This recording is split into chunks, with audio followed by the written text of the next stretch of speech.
I drove through the night to get to Eureka Springs, Arkansas. With nothing but a beat-up old backpack and a heart I was still trying to patch back together after it got shattered. I was running from the ghosts of my past. From those sleepless nights where even the smallest creak had me jolting upright. Eureka Springs, with its steep, rocky hills and that old Gothic vibe like something out of a Victorian novel, felt like the perfect place to disappear. I rented a tiny attic room up on the hill, window overlooking the winding streets, where I could hear the wind howling through the rocks like nature whispering secrets. I've got hyper-vigilance, always on high alert, body wired to fight or flee at a moment's notice. It's leftover from my years in the service, where letting your guard down could get you killed.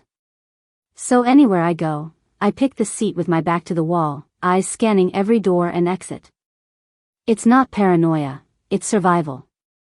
The little bookstore downtown was the first place I gravitated to. It's tucked between weathered wooden houses.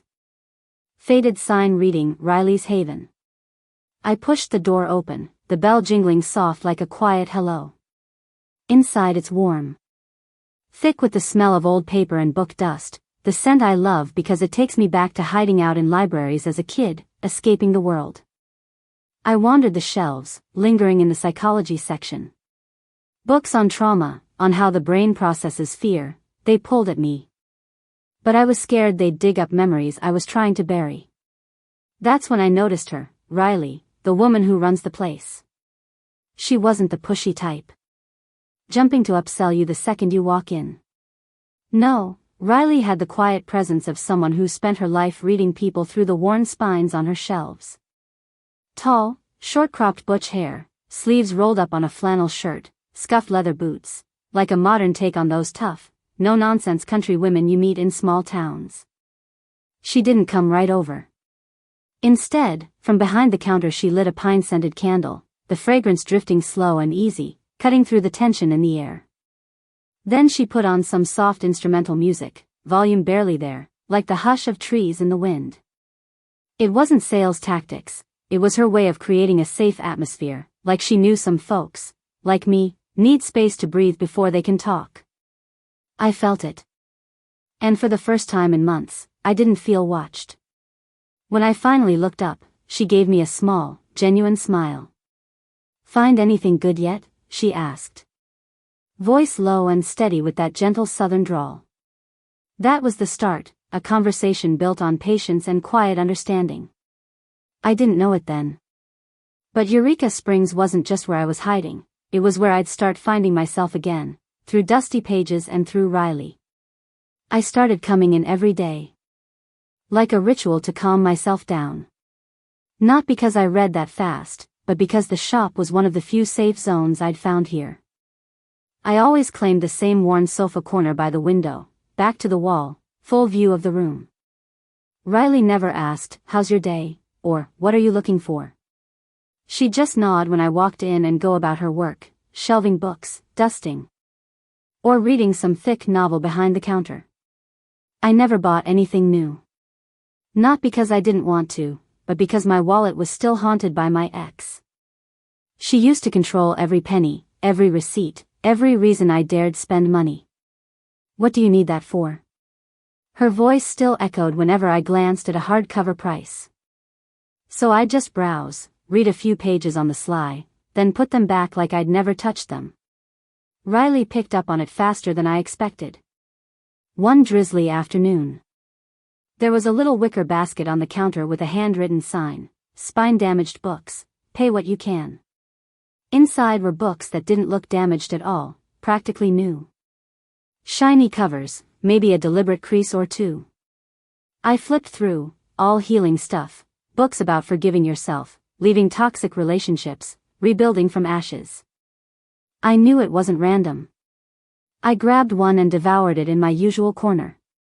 When I left, I dropped a few dollars in the donation box next to the basket, more than an old book's worth, less than full price.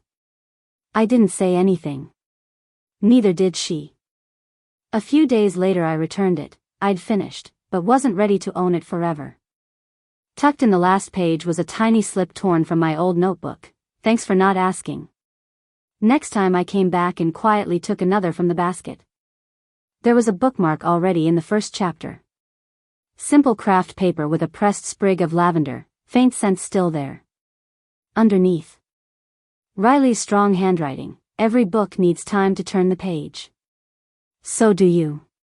I sat down, gripping that bookmark like it was the first love note I'd ever gotten. No big declarations, no drama, no grand speeches. Just two queer women in a small town learning to talk through old pages, meaningful silence. And dried flowers pressed between chapters. For the first time in forever, I smiled without checking to see if anyone was watching. Rain poured all afternoon. Like the Eureka Springs sky was dumping every tear it had saved up. I was in my dark corner, back to the wall, book open but eyes not reading. The rain hammering the old tile roof sounded like pounding in my head, dragging up old rage I'd tried to bury. Then it happened in a split second. A tall wooden shelf in the back corner behind me suddenly gave way. Wood cracking, books crashing. Glass shattering from a nearby framed picture, it all exploded into one huge bang in my ears. I was pinned under the mess, back jammed against the wall, legs frozen. My heart slammed like it wanted out of my chest. The bookstore vanished. I was back in our old apartment in the city, her smashing things to intimidate me, the yelling. The breaking, the choking helplessness. I shook, gasped, curled into myself as small as possible, arms over my head. Waiting for the attack. I heard footsteps running across the wood floor but couldn't look up. Then everything stopped. No one rushed in to hug me. No hand on my shoulder, no rushed, "Are you okay?" Just silence, then a calm, warm voice from a safe distance.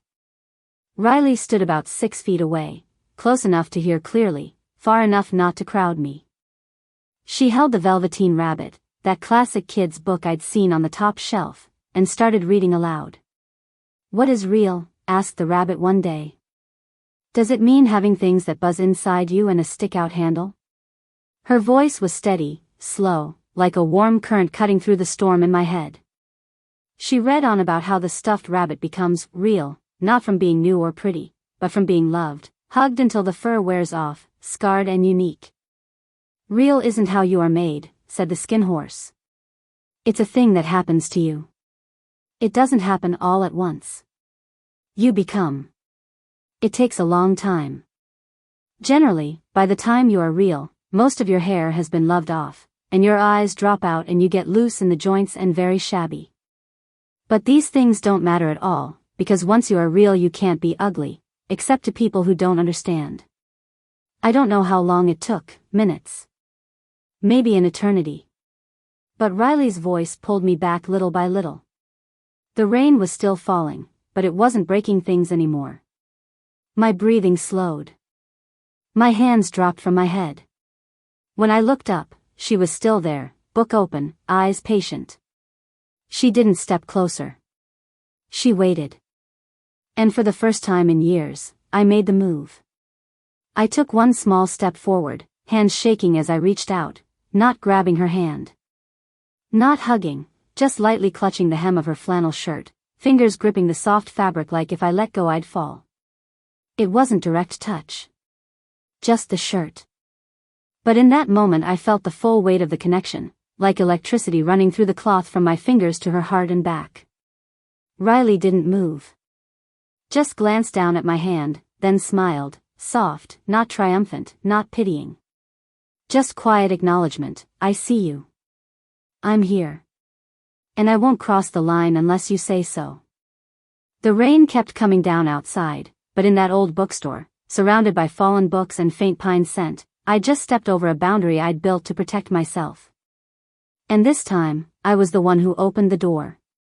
I was sitting on the floor of my attic room, back against the wall as usual.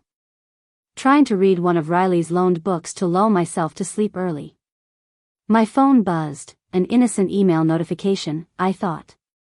But when I opened it, there was a video attachment from an address I'd blocked long ago, slipped through on a new account. I hit play with trembling fingers. There she was. Standing outside our old apartment in Little Rock, night dark, hallway light carving angry shadows on her face. That familiar cold, threatening voice, "You think you can hide from me? I know where you are, Maya. Eureka Springs, right? I'm coming for you. You're mine. Forever." The video cut off. I dropped the phone like it burned. Heart racing again, breath short. All the safe walls I'd built in this little town cracked and crumbled. I started packing in a panic, throwing clothes into my backpack, grabbing car keys, scanning the window for any suspicious shadows. I had to run. Keep running. It's all I knew how to do. I bolted out of the attic, slipping down the wet hills in the dark, straight to Riley's bookstore. It was the only place I could think of. I pounded on the glass hard enough to rattle it, even though the "closed" sign had been up for hours. Riley opened immediately, like she'd been waiting. She took one look, hair soaked, eyes red, backpack slung over my shoulder, and didn't ask a thing. Just slid the deadbolt. Flipped the sign more firmly, and locked the door. "Closing early tonight," she said simply, voice low but solid. First time in years, locals later told me, that Riley had ever shut down early for anyone. She led me to the private reading room in back, a cozy little space I'd never seen, with an old leather armchair. Warm lamplight, walls lined with books. She made me herbal tea, mint and chamomile steaming up, her hands steady while mine still shook. I told her everything. The video. The threat. How I was about to run again. My voice cracked like I was talking about someone else. Riley listened, no interruptions, no empty comfort. When I finished, she set her mug down and looked me straight in the eye. "She's just a character from an old chapter, Maya," she said. Voice firm as the granite under these hills. "This is my bookstore. Here, I decide who gets to walk into the story. You don't have to run anymore. Not alone." I looked at her, short butch hair tousled from the night wind, warm brown eyes unflinching, strong scarred hands from years of hauling heavy boxes. For the first time I realized safety wasn't just back to wall and watching exits. Safety could be another woman standing in front of you, ready to guard the space we were building together. I didn't run that night. I stayed in that back room, finished the tea, and for the first time in years fell asleep in the armchair, head resting on Riley's shoulder without jolting awake at every sound. After that night in the back room, I stopped wanting to run. Not because the fear vanished, it still lurked in the dark corners of my mind, but because Riley showed me I had a choice. She didn't push. Didn't give cliched, "be strong," speeches. Just one quiet line the next morning while making coffee: "If you really want to end the old chapter, don't let her keep writing it for you." I knew what I had to do. I dug through my backpack and attic. Gathered every last remnant of that toxic relationship, handwritten letters full of controlling words disguised as love. The necklace she gave me with, "Wear this so I know you're mine," a few Polaroids that now only showed possession in her eyes. Not much, but heavy as stones tied to my ankles. I brought the small box to the bookstore. Riley glanced at it on the counter, no questions, just a nod. "Basin Springs quiet this afternoon," she said. "Water's cold, but clean." We walked down the steep stone paths, past Victorian houses, to the famous mineral spring. Off-season. The water was icy, rushing clear from underground in the Ozarks. You could see every pebble on the bottom. Riley carried a big gray wool blanket slung over her shoulder like she'd planned it. I sat on the stone steps by the creek, opened the box. My hands shook holding the first letter. Riley didn't rush me, just sat close enough to feel her presence without pressure. I started tearing, slow, deliberate. Each rip like cutting invisible ropes. The pieces fell into the cold current, swept away instantly, dissolving downstream.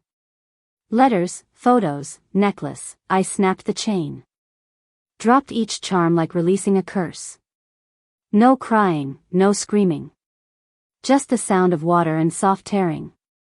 Riley stayed quiet until the last scrap went in. Then draped the warm blanket over my shoulders. Sunset bled red across the Ozarks, turning the ripples to liquid gold. I turned to really look at Riley for the first time without my guard up. Wind-tousled butch hair, deep brown eyes catching the light, angular face somehow gentle. She wasn't just the kind stranger who lent books and safe space anymore. She was home, solid, real, fully here. I leaned in slow. No rush, no drama. Just rested my forehead against hers.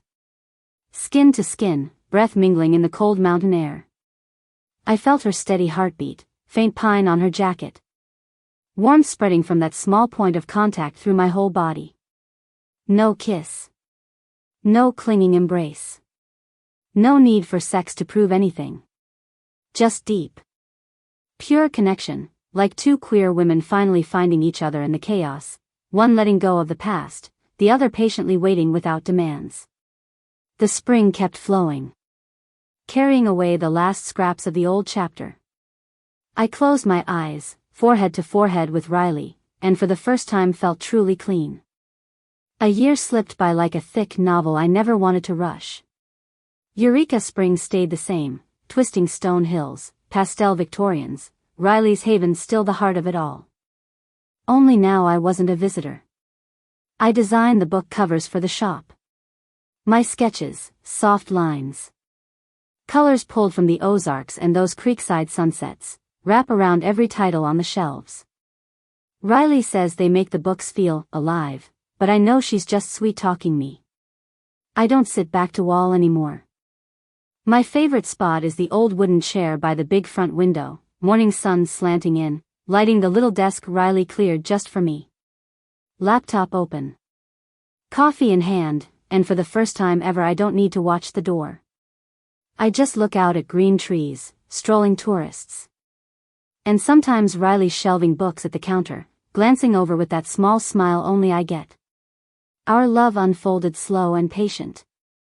Like reading a classic you know will change you forever. No skipping to the end, no burning through stages. We savored every line, evenings reading aloud to each other in the back room, hill walks under the stars, quiet hand-holding when locking up, and our first kisses, gentle. Exploratory, full of respect, only when we were both ready. No drama, no possession. Just the honest presence of two queer women who learned real love means letting the other person be free, not holding tight. That Saturday night, like every Saturday. We closed together. I flipped off the neon sign, Riley locked the door, drew the curtains. Sudden quiet, just the tick of the old clock and lingering paper scent. She turned to me, held out her hand. I took it. Her hand, calloused from hauling crates, faint ink stains from pricing labels, strong but tender, fit perfectly with mine, softer. Still smelling of acrylic from today's design. We didn't speak. Just held tight, grounding ourselves in the reality of it. We stepped outside into the cool Ozark night breeze. Riley locked up for good, then we walked up the winding stone steps to our house, the little wooden place on the hill we'd fixed up together last spring. Our footsteps matched, steady, like the rhythm of a story finally finding its beautiful ending. No more ghosts under the bed. No more jolting awake at every creak. Just Riley beside me, warmth from her hand, and ahead our lit-up home waiting, where we write new pages every day, line by gentle, brave line. With all the tenderness and courage real love brings. And I know, whatever you call this book, this is the best chapter yet.